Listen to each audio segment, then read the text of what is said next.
वर्णिवेशरमणीयदर्शनं मन्दहासरुचिराननाम्बुजं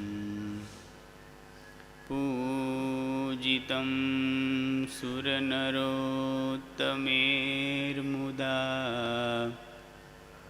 धर्मनन्दनमहं विचिन्तये। ॐ अवतारिणे श्री स्वामिनारायणाय नमो नमः। ॐ श्री हरिकृष्णाय नमो नमः। ॐ श्री पूर्णपुरुषोत्तमाय नमो नमः। સહજાનંદ સ્વામી મહારાજની જય.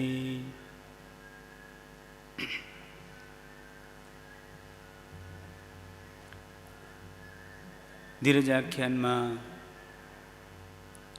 ગઈકાલે સાચા ભક્તની રીત કેવી હોય એવું સદ્ગુરુ નિષ્કુળાનંદ સ્વામી એ પદ દ્વારા આપણને સમજાવે છે. ભગવાનના ભક્તની રીત કેવી હોવી જોઈએ એ સ્વામી શીખવાડે છે. જે જે આચરણ સાચા સંત આચરે તે તે સર્વે છે વળી સુખકારી. અખંડ ધામમાં એ જ પહોંચાડે નિષ્કુળાનંદ કહે છે વિચારી. સાચા ભક્તની રીત સાચી સહી. ભગવાનના ભક્તોની રીત એવી હોય, એમના આચરણ એવા હોય, જે જે આચરણ કરે એ બધા સુખકારી હોય. જે એના દર્શન કરે, એની ક્રિયા જોવે, એને ગુણ લે, સ્વામી તો કે અક્ષરધામમાં પહોંચાડે, ભગવાનના ધામમાં પહોંચાડી દે.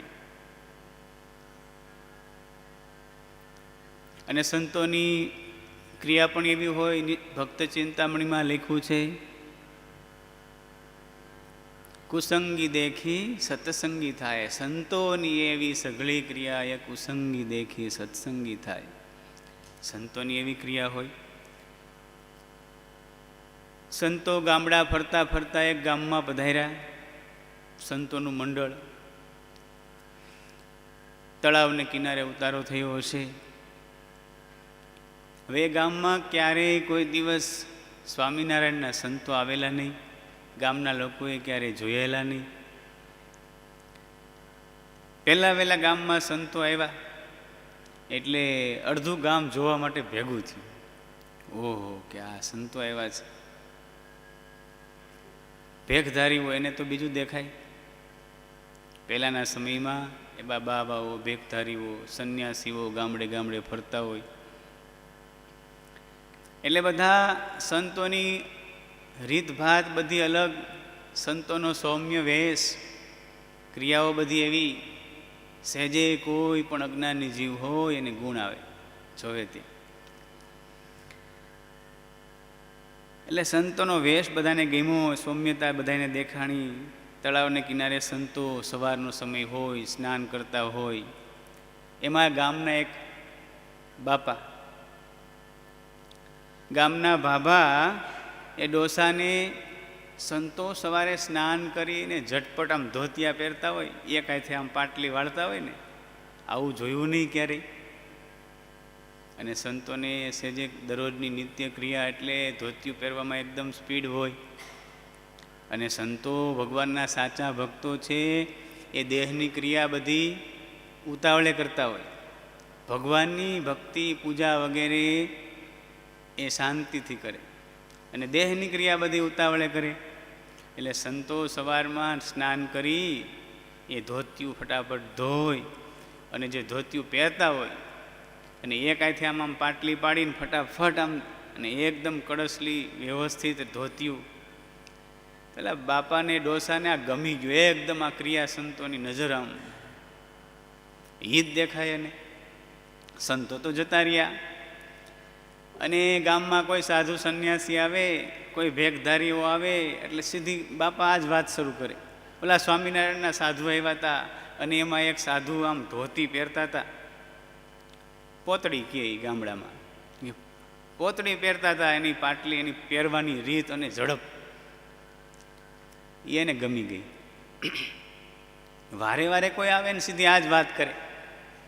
આપણને કોઈ વાત ગમી ગઈ હોય, કોઈ ક્યાંય ફરવા ગયા હોય, જાત્રામાં ગયા હોય ને કંઈ આપણને મજા આવી ગઈ હોય ક્યાંય સ્થળે, તો વારે વારે આપણને યાદ આવે કે સ્વામિનારાયણના સાધુ આવ્યા હતા અને એની આ ધોતી પહેરવાની ક્રિયા.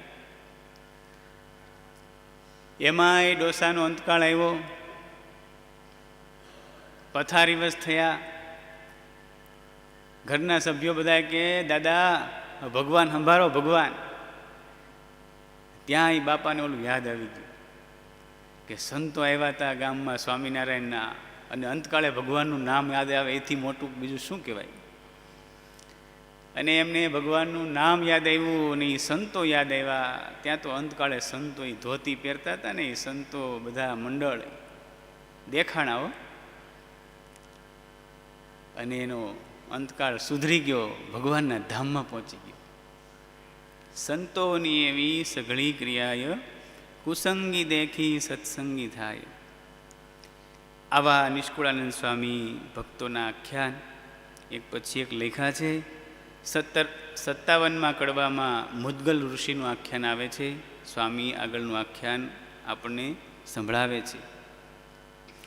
સુણો એક મુદ્ગલ ઋષિની રીતજી, વીણે અન્ન દિન 15 લગી નિત્યજી, કરી પાક જમાડે અભ્યાગત ઘણે હિતજી, વધે અન્ન તેહ જમે કરી અતિ પ્રીતજી. કુરુક્ષેત્રના પવિત્ર તીર્થમાં મુદ્ગલ નામના ઋષિ એ રહેતા. બહુ મોટા ધર્માત્મા હતા, ભગવાનના એવા ભક્ત પણ હતા. અને એમણે વ્રત રાખ્યું હતું, શિલોંશ વૃત્તિ. શિલોંશ વૃત્તિનું વ્રત એટલે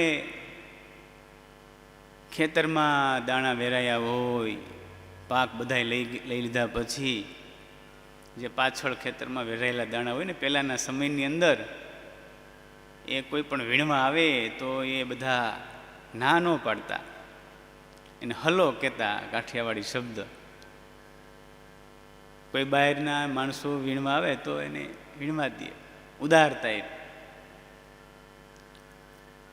અત્યારે કોઈના ખેતરમાં પૂછ્યા વગર જવાય નહીં. કે મહારાજે આજ્ઞા કરી છે, ધણિયા તું કાંઈ હોય તો એ પૂછ્યા વગર લેવું નહીં. પણ આવી રીતે એ ઋષિ છે, આવી રીતે પોતાની આજીવિકા ચલાવતા. 15 દિવસ સુધી અનાજ વીણે અને 15 દિવસે રસોઈ બનાવી અને જમે.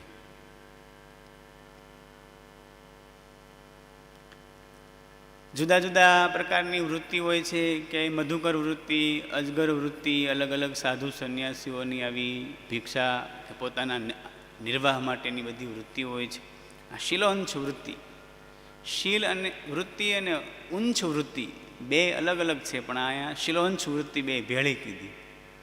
કદાચ એવું થતું હશે ખેતરમાં કે એમાં દાણા વીણતા હોય એની શીલ વૃત્તિ કહેવાતી હશે, અને ક્યાંય દુકાનની આજુબાજુ કે ત્યાં દાણા વેરાયા હોય, વેપારીની દુકાન વગેરે, ત્યાંથી વીણે અને લેતા હશે ઉપયોગ, ઉંચ વૃત્તિ. પણ બંને વૃત્તિથી આ ઋષિ પોતાનું આજીવિકા ચલાવતા, શિલોંશ વૃત્તિથી. અને 15 દિવસે એકવાર રસોઈ કરી અને જમે. પૂનમેન અમાસે 15 દિવસે એકવાર જમે. આપણે 15 દિવસે એકવાર ઉપવાસ રાખવાનો આવે તો આપણે કઠણ પડે. અને એ 15 દિવસ ઉપવાસ કરે, 14 દિવસ, અને 15મા દિવસે એક વખત જમી. ત્યારે અતિ ભાવથી ને એ પણ પાછું રસોઈ બનાવી હોય, કોઈ અભ્યાગત આવે, અતિથિ આવે એને જમાડીને પછી જમી. કરી પ્રીતયતિ જામતો ત્યાં દુર્વાસા ઋષિ આવ્યા. અતિ આદર દઈ બ્રાહ્મણે જમવાને બેસારિયા.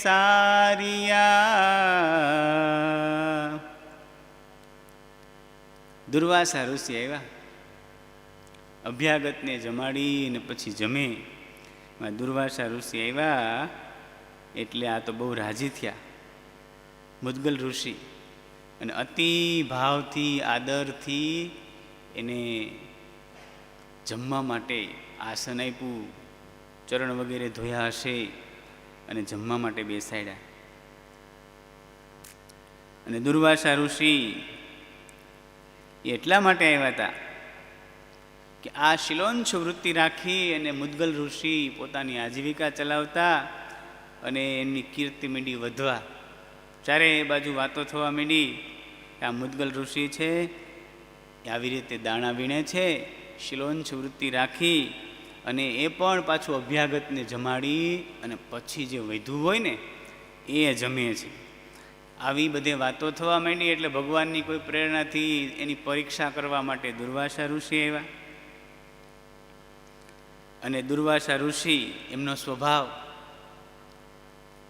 એના પ્રમાણે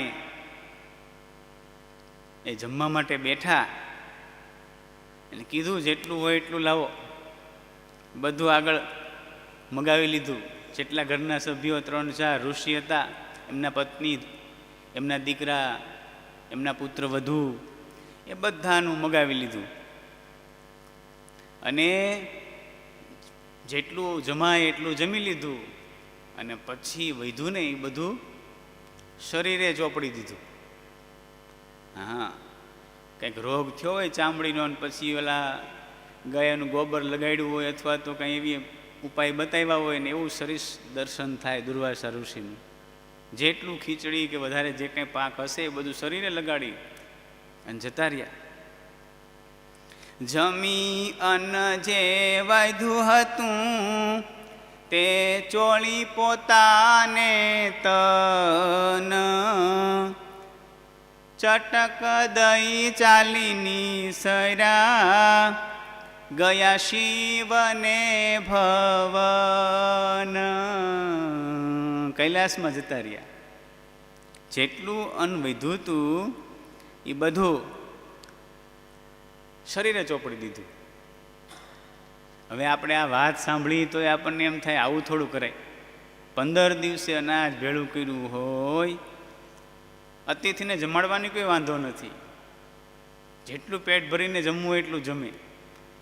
પણ આ બગાડી નાખવાનું. પણ મુદ્ગલ ઋષિ જરાય એટલે જરાય એના મનમાં કોઈ બીજો ભાવ થયો નથી. રાજી પાછા અનાજના કણ મીંડા વીણવા. અને 15 દિવસે એ જે કાંઈ ભેળું થયું અનાજ એમની રસોઈ કરી. ફરી પાછા ભગવાનની ઈચ્છાથી દુર્વાસા ઋષિને તો એવા સમર્થ હતા અને એ પાછા આવ્યા. એવા જ ભાવ સાથે દુર્વાસા ઋષિને જમવા માટે બેસાડ્યા. આદર સત્કાર સાથે પાછું બધું મગાવ્યું. જેટલું હતું એટલું બધું એ જમ્યા અને જમીને પાછા આગળની માફક શરીરે બધું ચોળી અને જતા રહ્યા. પછી 15 દિવસે વળી ભેળું કર્યું બ્રાહ્મણે અન્ન, તે પણ તેમનું તેમ જ કર્યું, તોય રહ્યા મુદ્ગલ મગન. મુદ્ગલ ઋષિ છે એ અતિ આનંદ. આવી રીતે દર 15 દિવસ થાય દુર્વાસા ઋષિ આવે, જેટલું હોય એટલું જમે, જમાય એટલું જમે, બાકીનું શરીરે ચોપડી અને જતા રહે. 1 મહિનો, 2 મહિના, 3 મહિના નહીં, 12 મહિના સુધી દુર્વાસા ઋષિ આવી કસોટી કરી. એમનું એમ કરતા વળી વીતી ગયા 12 માસ, અન્ન વિનાના એટલા પડ્યા ચોખ્ખા ઉપવાસ. 1 વર્ષના ઉપવાસ થયા મુદ્ગલ ઋષિ, પણ ડેગા નથી હો. જરાય એટલે જરાય પોતાના વ્રતમાંથી, ટેકમાંથી ડેગા નથી. 15 દિવસ સુધી શિલોંશ વૃત્તિથી અનાજ ભેળું કરે, રસોઈ બનાવે, ક્રમ મુજબ દુર્વાસા ઋષિ આવે, એનું સ્વાગત કરે, એમને અતિથિ દેવો ભવ એમ માની અને એમને જમાડે. મહારાજે પણ શિક્ષાપત્રીમાં લખ્યું છે, હર કોઈ અન્નાર્થી આવે એને આદરપૂર્વક અન્ન આપીને યથાયોગથી સત્કાર કરવો. ભગવન મંદિરમ પ્રાપ્તો યોન્નાર્થિકોપી માનવ આદરાત સતુ સંભાવ્યો દાનેન્નાન્નસ્ય શક્તિતઃ. અતિથિનો બહુ મોટો મહિમા કીધો છે, પણ આ તો દુર્વાસા ઋષિ અતિથિ તરીકે આવે, પણ મુદ્ગલ ઋષિ છે પોતાના અતિથિ સત્કારના જે ધર્મ છે એમાંથી ડેગા નથી. અને પછી તો દુર્વાસા ઋષિ જેવા દુર્વાસા ઋષિ એ પણ પીગળી ગયા. 12 વર્ષ પૂરા થયા ને ત્યારે દુર્વાસા કહે, ધન્ય દ્વિજ તું, ધન્ય ધીરજ તારી નિદાન, તે હસમામાં તેડવા આવ્યા વિબુધના વિમાન.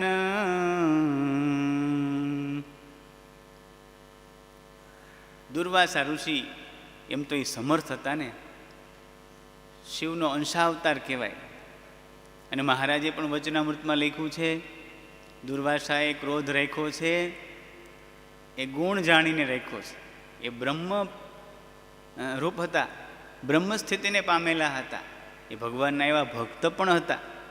પણ ભગવાનની મરજીથી કંઈ આ મુદ્ગલ ઋષિ એમની કસોટી કરવા માટે એ આવ્યા હશે. દુર્વાસા ઋષિ રાજી થઈ ગયા, માગો માગો. બ્રાહ્મણને કીધું, તારી ધીરજ એને ધન્ય છે. એમ કહીને પોતાના તપના પ્રભાવથી દેવતાઓ વિમાન લઈ, વિબુધ એટલે દેવતાઓ આકાશમાંથી વિમાન લઈને આવ્યા, દિવ્ય વિમાન બોલાવ્યા. અને મુદ્ગલ ઋષિને કીધું, તમે આમાં બિરાજો, સ્વર્ગમાં જાઓ, તમે એવું તપ કર્યું છે, મેં તમારી કસોટી કરી છતાં તમે ડેગા નહીં, માટે તમને તેડવા માટે વિમાન આવ્યા છે. બેસો ઋષિ વિમાનમાં, તેડી જાય અમરાપુરમાય, સત્ય ટેક તમારી જોઈને અમે આવ્યા તેડવા આય. દેવતાઓ કે, ઋષિ મહારાજ આપ વિમાનમાં બિરાજો, તમારી ટેક જોઈને સ્વર્ગમાંથી અમે તમને તેડવા માટે આવ્યા છે. એટલે દેવતાઓએ કીધું, મુદ્ગલ ઋષિએ પૂછ્યું, ત્યાં સ્વર્ગમાં તમારે સુખ કેવું હોય, ત્યાં વળી શું હોય, તમે મને તેડવા માટે આવ્યા છો? એ તો ભગવાનના ભક્ત હતા, સાથે સાથે તપની સાથે ભગવાનની ભક્તિ પણ એવી કરતા હતા. ત્યારે પૂછ્યું સુખ દુઃખ સ્વર્ગનું, કયું કંઈક ચડે પડે પણ ખરા. ત્યારે મુદ્ગલ કહે નહીં આવું એ ધામે, લઈ જાવો વિમાનને પરા. મુદ્ગલ ઋષિએ પૂછ્યું ત્યાં સુખ દુઃખ બધું કેવું હોય? ત્યાં દેવતાઓને તો કેવું પડે જે હોય સાચું. ક્ષીણે પુણ્ય મર્ત્ય લોકે વિશંતિ. દેવતાઓ કે ભાઈ પુણ્ય હોય ત્યાં સુધી સ્વર્ગમાં રહેવાય, જેવું પુણ્ય પૂરું થાય એવા પાછા પૃથ્વી લોકમાં, પછી જેવા જેવા કર્મ હોય એવા લોકમાં જવું પડે, એવા કર્મ ભોગવવા પડે. આવું કીધું ને એટલે મુદ્ગલ કે હવે તમે વિમાન લઈને પાછા પધારો, સીધાવો, મારે ત્યાં તમારા સ્વર્ગમાં આવવું નથી. અલ્પ સુખને ભોગવી પુણ્ય ખૂટે પાછું પડવું, એવા સુખને વળી સાંભળી ચોખ્ખું નથી એ વેને ચડવું. મુદ્ગલ ઋષિ કહે છે આવા અલ્પ સુખને ભોગવીને પાછું પડવું પડે એવા સુખ તો એ માર્ગે મારે ચડવું નથી, તમે પાછા સીધાવો. વંદન કર્યા દેવતાઓ વિમાન લઈને પરત ગયા છે.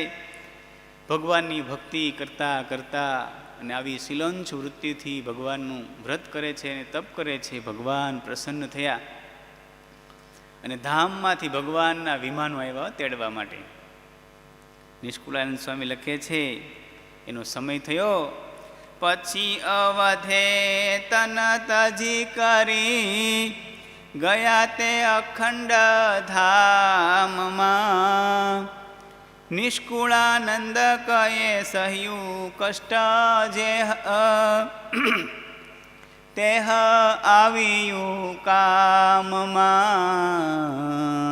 સ્વામી કહે છે જેણે કષ્ટ સહન કર્યું, ભગવાન માટે ભક્તિ કરી, એ એને અંતે કામ આવ્યું અને અખંડ ભગવાનનું ધામ, જે અખંડ ભગવાનનું સુખ છે એવા ભગવાનના ધામમાં એ મુદ્ગલ ઋષિ સીધાવ્યા. આવું સરસ આખ્યાન આપણને સ્વામીએ આ કડવામાં સંભળાવ્યું. એની પછી પણ 58માં કડવાની અંદર પણ શિલોંચ વૃત્તિધારી ઋષિ એમનું જ આખ્યાન આવે છે. સેમ ટુ સેમ આ પ્રકારે જ છે. વળી કહું એક શિલોંચ વૃત્તિધારીજી, વીણે એક કણ કણ ધર્મ વિચારીજી. ઋષિ ઋષિ સુત ઋષિ નારી ઋષિ સુત નારીજી. જમે દિન આઠમે એહ મળી વળી ચારીજી.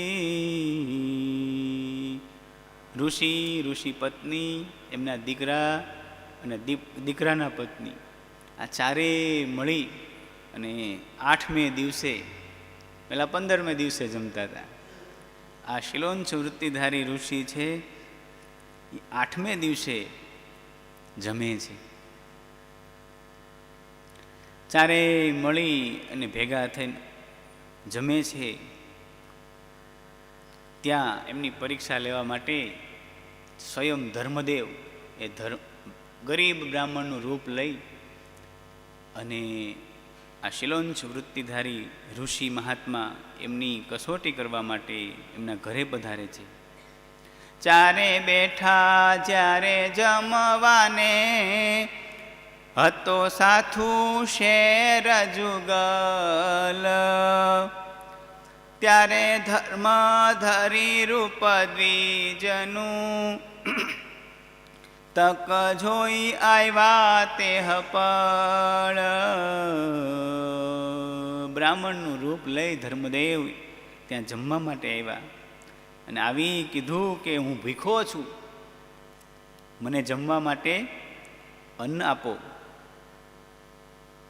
એટલે ચારેય પાસેર પાસેર ભાગમાં આવ્યું હતું ચારેયને અને જમવા માટે બેઠા હતા.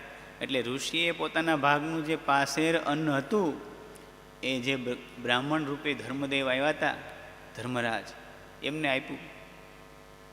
એ જમી ગયા. ત્યાર પછી ઋષિપત્નીએ આપ્યું પોતાના ભાગનું, એ પણ એ બ્રહ્મદેવતા જમી ગયા. પછી એમના દીકરા એમણે આપ્યું, એમના દીકરાના પત્ની એમને આપ્યું. ચારેયના ભાગનું અનાજ જમી અને અતિથિ જતા રહ્યા. 8 દિવસ પાછા અનાજ વગર ગયા. પાછા બીજા 8 દિવસ સુધી પાછું અનાજ વીણવાનું. ત્યાં સુધી તો કોઈ જમવાની આશા નહોતી. છતાંય ચારેય રાજી થયા, કોઈ ઉદાસ ન થયા. અન્ન વિના દિન 8 ગયા, પાછી 8 પણ નહીં આશ. તોય ચારે રાજી રહ્યા, વળી કોઈ ન થયા ઉદાસ. કોઈ ઉદાસ થયા નહીં. અને એક સમામાં ત્યાં એવી ઘટના ઘટી, એમણે જે એ ધર્મદેવના હાથ પગ ધોઈ અને જે ત્યાં પાણી નીચે ઢોળાડ્યું હતું ને ખાડામાં, ત્યાં એક નોળિયો આવ્યો. અને નોળિયોએ પાણીમાં આળોટ્યો, અડધું શરીર એમનું પાણીથી પલળ્યું. એ અડધું શરીર સોનાનું થઈ ગયું. સ્વામી લખે છે કે એનું કેટલું પવિત્ર અન્ન હશે કે નોળિયો સોનાનો થઈ ગયો. એક એક કણ એવી પવિત્રતાથી ભગવત સ્મરણ સાથે વીણા હશે, એની પવિત્ર ભાવથી રસોઈ કરી હશે. અને છતાંય અભ્યાગતને, અતિથિને અતિ આનંદથી રાજી થઈને આપ્યું. અને એની ચડુમાં કે એના ત્યાં ચરણોદકમાં નોળિયો આળ્યો એટલે સોનાનો થઈ ગયો. સ્વામીની વાતોમાં લખ્યું છે, પછી નોળિયો પાછો યુધિષ્ઠિર રાજાના યાજસુ યજ્ઞમાં આવ્યો, ત્યાં એ સોનાનો ન થયો. કેવડો મોટો યજ્ઞ કર્યો છતાંય ત્યાં નોળિયો સોનાનો થયો નહીં.